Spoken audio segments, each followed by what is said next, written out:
인사하겠습니다. 주의 사랑으로 사랑합니다. 네, 앞사람 뒷사람 멀리 있는 사람 한 번 더 인사하겠습니다. 주의 사랑으로 사랑합니다.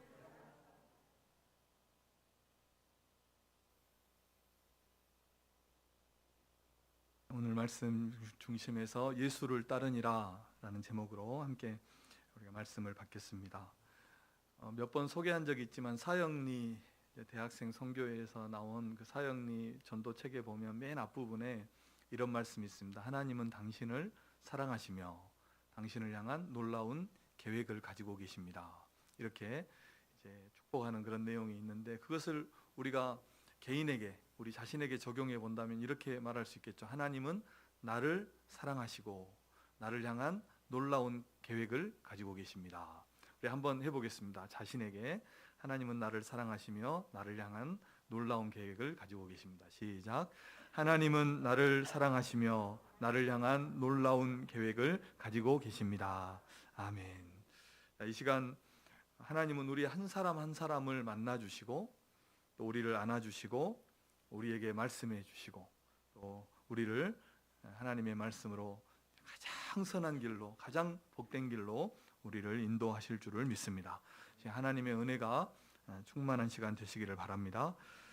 오늘 본문은 예수님께서 베드로를 예수님의 제자로 부르시는, 그래서 먼저 예수님께서 제자를 부르신 일들이 있었지만 성경에 보면 가장 먼저 기록을 합니다. 베드로를 예수님의 제자로 부르신 그 이야기인데, 이 이야기를 시작하면서 두 가지 장면을 보여주면서 하나의 장소에서 일어나는 두 가지 장면을 보여주면서 말씀을 시작하고 있습니다. 그 하나의 장면은 많은 무리가 게네사렛 호숫가, 이스라엘 사람들에게는 바다로 불리는 이 호숫가에 많은 무리가 몰려들어서 예수님의 말씀을 듣고 있는 그런 하나의 장면과, 또 하나의 장면은 이제 밤새도록 그 게네사렛 그 갈릴리 호수에서 고기를 잡고 이제 그 아침에 무트로 나와서 그물을 씻고 있는 그 베드로에게 한 장면이 비춰지고 있습니다.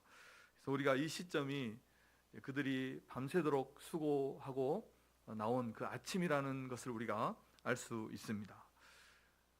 저는 이 섬 출신이라서 밤낚시를 해본 적이 몇 번 있습니다. 밤낚시를 해본 적이 있는데, 사람들은 낚시를 해본 분들은 아시겠지만 이 처음에는 낚시를 하러 갈 때는 누구에게나 멋진 계획이 있습니다. 내가 오늘 이 바다에 가서 월척을 잡으리라 하면서 그 바다를 보면서 야, 오늘 바다가 좋다 이렇게 생각하지만 실제로 바다에 나아가서 낚시를 해보면 낚시는 그렇게 쉬운 일이 아닙니다. 생각처럼. 그래서 초보자는 낚시 바늘 끼우다가 세월이 다 가버립니다. 그리고 고기를 잡고 못 잡고를 떠나서 낚시라는 일이 참 피곤한 일입니다. 온통 신경이 낚시 끝에 가 있기 때문에 대단히 집중력을 요구하고, 그리고 일어섰다 앉았다를 반복하고, 낚시 미끼를 끼웠다 또 낚시 떨어지면 또 끼우고, 그리고 낚싯대를 바다에 들이웠다 그거를 건졌다를 반복하기 때문에 대단히 피곤한 일입니다.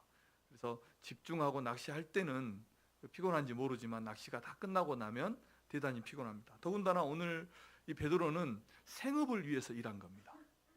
낚싯줄, 그 가벼운 낚싯대를 던지는 것이 아니라 그물을 던져서 끌어올리고 이 일을 밤새도록 한 것입니다. 그래서 대단히 피곤했을 것이고 이제 그물을 씻고 있었기 때문에 빨리 들어가서 쉬고 싶은 마음이 있었을 것입니다. 그런데 예수님은 오늘 본문에 보면 이 베드로를 붙들고 놓아주지 않으시는 것입니다. 만약에 저 같으면, 제가 예수님이었다면 얼른 들어가서 쉬시라고, 성도님 얼마나 고생 많으셨습니까? 얼른 들어가서 쉬십시오 이렇게 했을 건데, 예수님은 오히려 베드로의 배를 빌려요. 배를 빌려서 그 배에 앉아서 무리를 가르치시는 것입니다. 주님이 오늘날 예배처럼 20분 딱 30분 설교하고 마쳤을까요? 그렇지 않았을 겁니다. 2시간, 3시간 더 넘게 주님은 그 배에서 가르쳤을 것입니다. 그리고 또 이 강론을 다 한 다음에는 베드로에게 깊은 데로 가서 이제 이미 다 정리해 놓은 정리해 놓은 씻어놓고 정리해 놓은 이 그물을 다시 그 바다에 내려서 고기를 잡으라고, 그물을 내리라고 베드로에게 말씀을 하시는 것입니다. 예수님은 우리의 사정을 알면서도 모르는 척 하시는 것일까? 아니면 그냥 모르시는 것일까? 주님은 어떤 의도로 베드로에게 오셔서 이런 요구를 하고 계시고, 또 베드로는 어떻게 해서 이 짧은 과정을 통해서, 물론 예수님에 대해서 소문을 듣고 알고 있었겠지만 이 짧은 과정을 통해서 예수님을 따르는 그런 사람이 되었을까? 우리가 오늘 말씀을 통해서 살펴볼 텐데, 우리가 베드로가 되어서, 시몬이 되어서 하나님께서 우리를 어떻게 예수님을 따르는 자로 삼으시는지 우리가 말씀을 통해서 은혜를 받고자 합니다. 예수님께서 제자를 부르실 때 오늘 본문에도 나오는 것처럼 이렇게 부르셨죠. 나를 따라오라, 이렇게 예수님께서 부르셨습니다. 예수님이 사람을, 우리를 구원하실 때는 이렇게 부르죠. 나를 믿으라, 이렇게 말씀하시지만 예수님을 믿고 또 예수님의 제자로 우리를 부르실 때는 나를 따라오라, 나를 따라오십시오, 이렇게 예수님께서 우리를 부르시는 것입니다.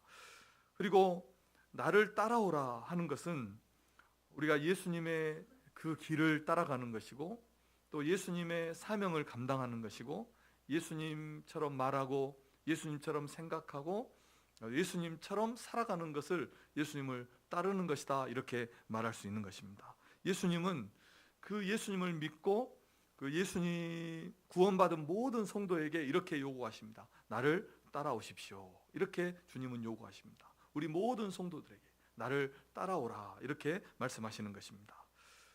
우리가 오늘 첫 번째로 생각해 볼 것은, 그러면 이 베드로가 무엇 때문에 베드로가 무엇 때문에 예수님을 따랐는가를 우리가 첫 번째로 생각해 볼 텐데, 베드로는 이 예수님의 부르심 때문에, 예수님이 베드로를 부르셨기 때문에 베드로는 예수님을 따르게 되었다는 것입니다. 예수님은 오늘 베드로를 찾아오셨고, 그 가장 가까이에서 예수님의 말씀을 듣게 하시고, 또 예수님을 보게 하시고, 그리고 예수님께서 결국은 베드로를 예수님의 제자로, 또 예수님을 따르는 자로 부르셨기 때문에 베드로가 주님을 따르게 되었다는 것입니다. 이런 의미로 오늘 본문을 다시 한번 우리가 접근해 보면, 예수님은 의도적으로 베드로에게 오셨다는 것을 우리가 알 수 있습니다. 정말 수많은 무리가 예수님을 따랐지만, 예수님의 말씀을 듣기 위해서 수많은 무리가, 추측해 보건대 10,000명에서 20,000명 정도가 예수님을 따라다닌 걸로 우리가 추측해 볼 수 있습니다. 그렇게 많은 무리가 예수님을 따랐지만 예수님의 눈은 지금 배에서 내려서 그물을 씻고 있는 그 베드로에게 집중되었다는 것입니다. 그리고 그물을 씻고 집으로 들어가려고 하는데 그 배에서 무리를 가르쳤고, 또 깊은 데로 들어가서 고기를 잡게 하신 것입니다. 예수님은 언제나 우리에게 먼저 다가오십니다. 왜냐하면 우리가 주님께 갈 수 없기 때문입니다. 우리가 주님을 찾을 수 없고 주님께 나아갈 수 없기 때문에 주님이 우리를 먼저 찾아오시는 것입니다. 다가오시는 것입니다. 다윗은 시편 71편 6절에서 이렇게 고백했습니다. 내가 모태에서부터 주를 의지하였으며 나의 어머니의 배에서부터 주께서 나를 택하셨습니다, 이렇게 고백을 했습니다. 그리고 하나님은 예레미야 선지자에게 예레미야 1장 5절에서 이렇게 말씀했습니다. 내가 너를 모태에 짓기 전에 너를 알았고, 내가 배에서 나오기 전에 너를 성별하였고, 너를 여러 나라의 선지자로 세웠노라, 이렇게 말씀을 했습니다. 정말 놀라운 말씀 아닙니까?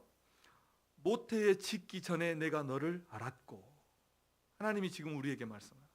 네가 모태에 짓기 전에 내가 너를 알았고, 배에서 나오기 전에, 어머니의 배에서 나오기 전에 내가 너를 구별하였고 성별하였고, 내가 너를 여러 나라의 선지자로 세웠다, 이렇게 말씀하시는 것입니다. 다시 말하면 하나님께서 우리의 어머니의 모태에 우리가 생기기 전에 우리를 알았고, 그 모태에서 나오기 전에 우리를 선택하셨고, 우리를 때가 되어서 주님의 자녀로 부르셔서 우리를 구원하셨다는 것입니다. 그래서 우리가 주님을 믿고 주님을 따르는 자가 되었다는 것입니다. 저는 가끔 이런 생각을 해요. 제가 만약에 예수님을 믿지 않고 주님이 나를 불러주지 않았다면 나는 지금 어디에서 어떤 모습으로 어떻게 살아가고 있을까? 이렇게 한번 가끔 생각해 본 적이 있어요. 그러면 온통 세상에 빠져서, 그리고 물질을 위해서, 육체를 위해서, 육신의 정욕을 위해서 그렇게 살았을 거예요. 잘 나가면 잘 나가는 대로 엄청 교만하게 살았을 것이고, 못 나가면 못 나가는 대로 세상을 비관하면서 술에 취해서 살고 있을 겁니다. 가끔 이렇게 제가 새벽이나 또 이렇게 보면은 술에 취해서 이렇게 길거리에 다니는 이런 사람들 보면 그런 생각을 해요. 아, 내가 예수님 안 믿었다면 저 모습이 내 모습이 아닐까? 틀림없이 내 모습일 것이다. 그런 생각을 해보는 겁니다. 더군다나 또 목사로 딱 삼아 놓으셔서 어디 움직이지도 못해요. 목사는 움직이지도 못합니다. 하나님께서 나를 불러주지 않았다면 나는 어떻게 살고 있을까? 그런데 이런 우리를, 이렇게 살 수밖에 없었던 우리를 주님이 불러주셔서 하나님의 자녀 삼아주시고, 이렇게 하나님을 예배하는 자로 우리를 삼아주시고, 또 주님을 따르게 하신 것입니다. 그렇게 우리를 변화시켜 주신 것입니다. 사랑하는 성도 여러분, 이런 은혜를 우리에게 주신 하나님을 찬양하고 하나님께 감사하고, 우리를 불러주신 그 주님을 온전히 따르시는 우리 성도님들 되시기를 주님의 이름으로 부탁드립니다. 베드로가 주님을 따르게 된 것은 주님이 그 베드로를 찾아오시고 베드로를 불러주셨기 때문입니다. 그리고 예수님은 왜 베드로를 부르셔서 주님을 따르게 하셨을까요? 분명한 이유가 있죠. 베드로를, 예수님을 따르는 그런 제자 삼으신 것은 이유가 있는데, 오늘 10절 말씀에 보니까 사람을 낚는 어부 되게 하기 위해서 그렇게 베드로를 불러주신 것입니다. 우리 10절을 한번 같이 한번 읽어보겠습니다. 시작. 세베대의 아들로서 시몬의 동업자인 야고보와 요한도 놀랐음이라. 예수께서 시몬에게 이르시되 무서워하지 말라. 이제 후로는 내가 사람을 취하리라 하시니. 아멘. 사람을 낚는 어부 되게 하기 위해서 베드로를 부르셨다는 것입니다. 베드로는 이제까지는 고기 잡는 어부였다면, 이제 예수님은 그를 사람을 잡는, 사람을 낚는, 사람을 구원하는 그런 어부가 되게 하기 위해서 예수님께서 그를 제자 삼고 예수님을 따르게 하셨다는 것입니다. 그래서 베드로는 이 예수님의 부르심을 받고 주님을 따르는 제자가 되고 난 다음에 그의 삶은 완전히 달라졌습니다. 베드로는 이제까지는 자기만을 위해서 살았습니다. 조금 넓게 범위를 넓혀가면 자기 가족을 위해서 살았습니다. 육체만을 위해서 살았습니다. 그런데 그는 이제 다른 사람을 구원하는, 다른 사람의 영혼을 구원하는 일을 위해서 사는 그런 사람이 되었다는 것입니다. 사람은 이 목숨이 끊어지기 전까지는 참 이기적입니다. 본능적으로 자기를 사랑하고 자기를 보호하고 또 자기를 방어합니다. 누가 말한 것처럼 우리는 지겹도록 인간입니다. 저도 목회자이고 사역자이지만 참 이 본능적으로 육신적이고 이기적이고 자기를 사랑하는 것은 어쩔 수가 없는 것입니다. 자, 그런데 그럼에도 불구하고 주님이 나를 사역자로 불러주셔서 이 마음에는, 저 마음 깊은 곳에는 성도를 사랑하고 또 성도를 위해서 기도하고 또 성도가 아프면 같이 아프고 기쁘면 같이 기쁜 이런 마음이 들어있어요. 주님이 나를 불러주셨기 때문에. 전에도 한번 말했지만 한 번은 한 후배가 자살을 시도했다는 그런 소식을 제가 들은 적이 있어요. 병원에 있다는 소식을 들었는데 그 소식을 듣고 가슴 한 칸이 무너져 내리는 것처럼 아팠어요. 왜냐하면 그렇게 친한 후배도 아니에요. 그런데 같은 마을에서 수없이 지나다니면서 만나고 때로는 함께 이야기도 하고 그렇게 했던 그 후배였는데 자살을 시도했다 하니까 아직 죽지는 않았지만, 그런데 그렇게 내가 만나고 함께 이야기도 하면서 예수님 한마디를 전하지 못한 것이, 복음 한마디를 내가 전하지 못했다는 것이 그렇게 하나님 앞에 이게 죄라는 것이 깨달아지고 회개하고 그랬던 것이 후회가 된 것이에요. 왜 이런 마음이 들었을까 제가 생각해 보면서, 주님이 나를 사람을 구원하는 사람을 구원하는 그런 일꾼으로 나를 부르셨기 때문이고, 이렇게 복음에 빚진 마음이 있었다는 것을 깨달았어요. 일상적으로 사람이 살아있고 그냥 우리 옆에 있을 때는 몰랐는데 그 사람이 이제 죽을 수도 있다는 그런 생각이 드니까 이런 마음이 들었다는 것입니다. 사랑하는 성도 여러분, 하나님께서 우리를 부르셔서 예수님을 따르게 하신 것은 우리를 통해서 죽어가는 영혼을 구원하고 또 서로 교회 안에서 서로를 섬기는 이런 삶을 살도록 하기 위해서 우리를 부르셨다는 것을 우리 성도님들이 믿으시기를 바랍니다. 잘 한번 생각해 보십시오. 우리의 삶에 이것보다 아름다운 일이 있을까요? 죽어가는 사람을 구원하고 연약한 성도를 섬기면서 그렇게 우리가 함께 신앙생활하는 것, 이것보다 아름답고 이것보다 위대하고 이것보다 멋진 일이 세상에 어디에 있겠습니까? 우리 성도님들이 이 주님의 부르심을 따라서 영혼을 구원하고 서로를 섬기며 사는 그런 일에 온전히 헌신하시는 우리 성도님들 되시기를 주님의 이름으로 축원합니다. 하나님의 눈은, 하나님의 관심은 오직 우리 성도들을 향해 있습니다.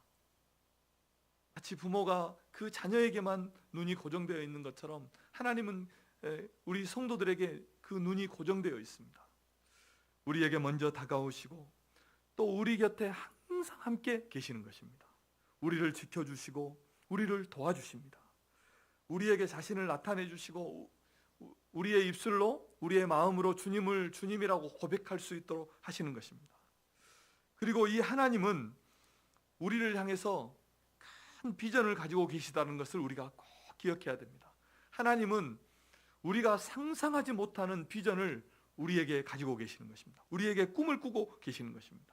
우리가 꿈꾸고 우리가 우리 인생에 대해서 기대하는 것보다 더 높은 기대를 하나님은 우리에게 가지고 계시는 것입니다.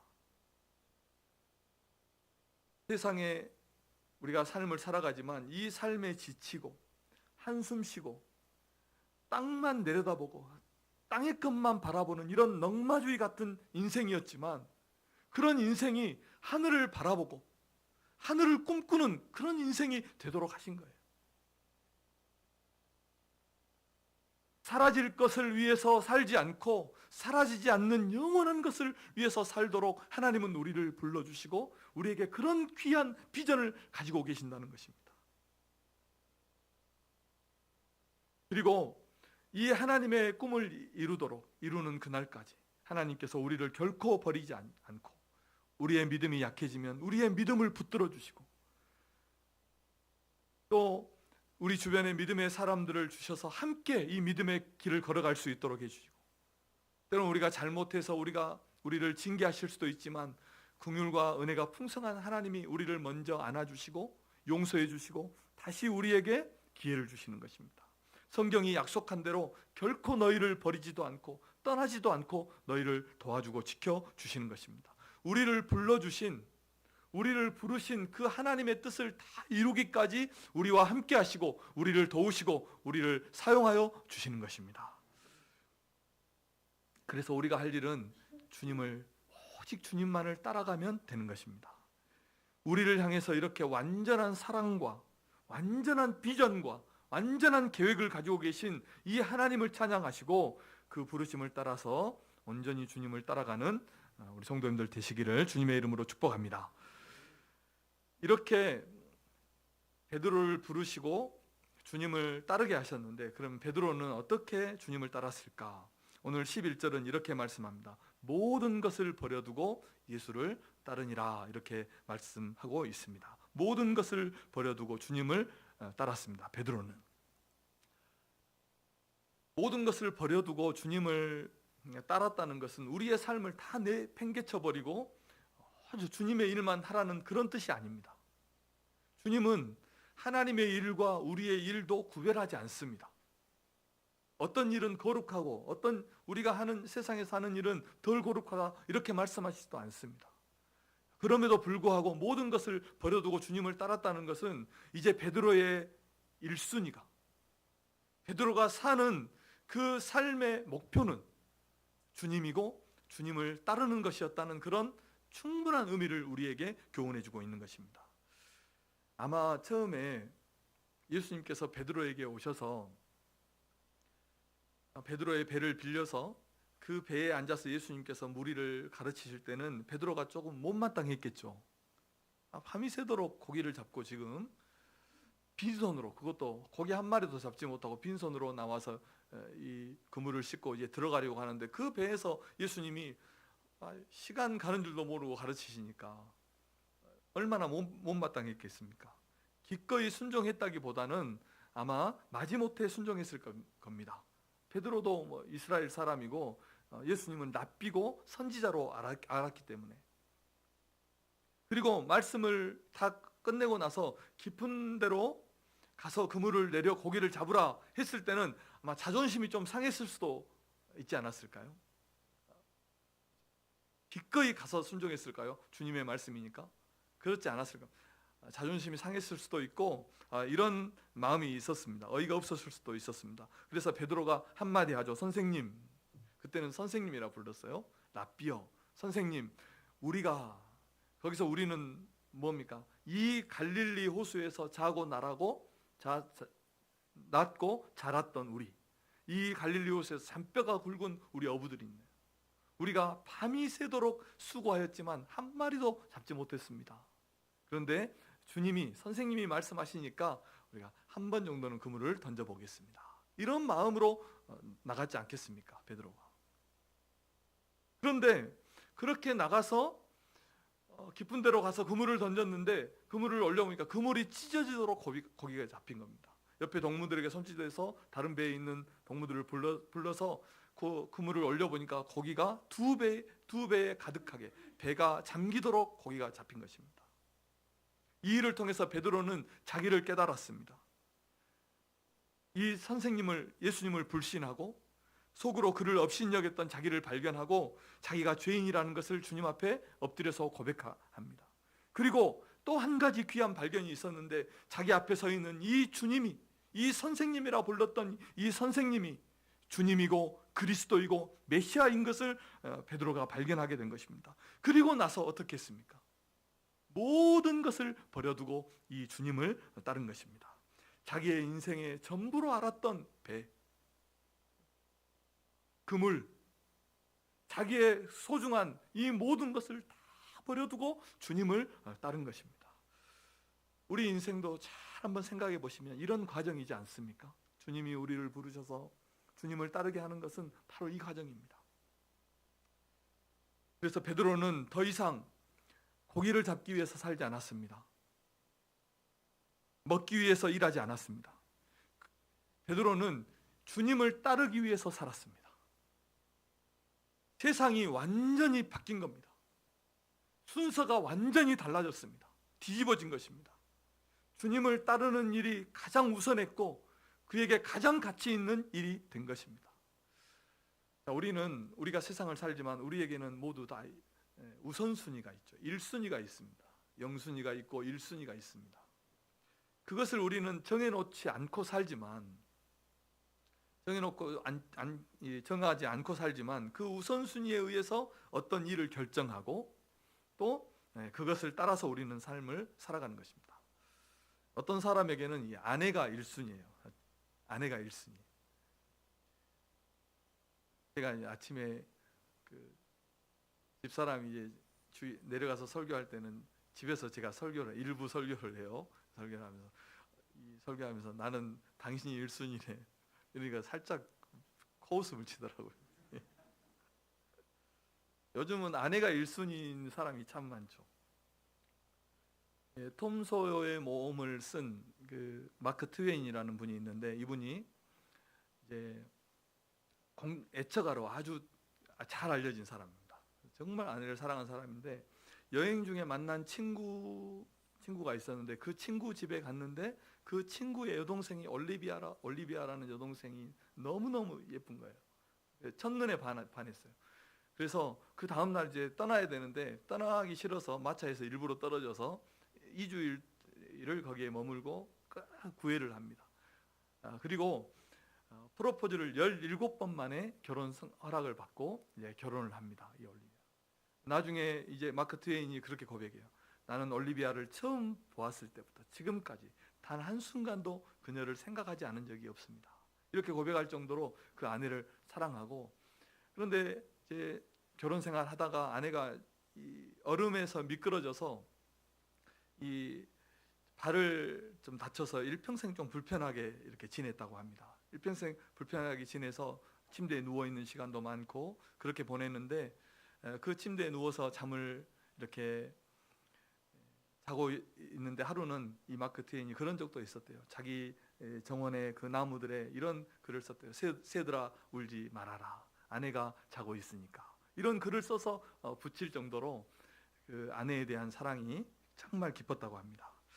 우리가 사랑하려면 이렇게 사랑해야 되죠. 어떤 사람은 이렇게 아내가 1순위, 어떤 사람은 요즘 사람들은 또 자녀가 1순위인 사람도 있어요. 자녀 한두 명 낳다 보니까 자녀를 어떻게 할 줄을 몰라요. 자녀가 1순위. 어떤 사람은 일이 1순위예요. 일이 1순위. 어떤 사람은 취미생활이 1순위일 사람도 있습니다. 그런데 우리가 오늘 말씀에서 베드로가 모든 것을 버려두고 주님을 따랐다 했는데, 베드로의 삶의 1순위는 주님이 된 것입니다. 모든 것을 버려두고 주님을 따른다는 것은 우리의 삶의 우선순위가 주님이 되었다는 것을 의미하는 것입니다. 그래서 주님 때문에 우리의 삶의 목표가 달라졌어요. 목표가 달라진 거예요. 삶의 방향이 달라진 거예요. 시간 계획이 달라져. 일정이 달라지는 거예요. 주님 때문에. 이제까지는 일에 따라서 살았습니다. 이익에 따라서 행동했습니다. 상황에 따라서 그때그때 다르게 살았습니다. 그런데 이제부터는 주님이 나의 삶의 목적이 되어서 주님을 예배하고 주님의 일에 충성하고 주님을 따라 사는 것이 내 삶의 중심이 되었고, 그거에 따라서 모든 순위가 결정되었다는 것입니다. 육체의 소욕이 아니라 영적인 가치에 의해서, 영적인 가치에 따라서 삶이 조정되는 것입니다. 우리는 이제까지는 이 사람이 이렇게 하면 이렇게 살았고 저 사람이 저렇게 하면 저렇게 살았습니다. 세상을 따라 살았습니다. 그런데 오직 주님을 따르는 자가 되었다는 것이 모든 것을 버려두고 주님을 따랐다는 것입니다.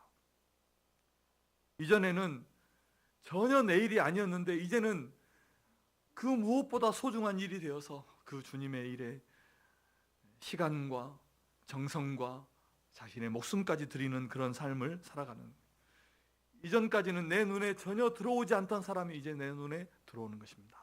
사랑하는 성도 여러분, 오늘 우리가 다 버려두고 주님을 따라야 될 그것은 무엇인지, 주님을 온전히 따르기 위해서 버려두고 내려놓고 주님을 향해서 걸어가야 될 그런 내 삶에 내려두어야 할 것은 무엇인지 우리가 잘 생각하고 그것을 버려두고 온전히 주님을 따르시는 우리 성도님들 되시기를 주님의 이름으로 축원합니다. 히브리서 12장 1절 2절 말씀을 우리 성도님들께서 한번 큰 소리로 읽어주시기 바랍니다. 히브리서 12장 1절 2절입니다. 시작.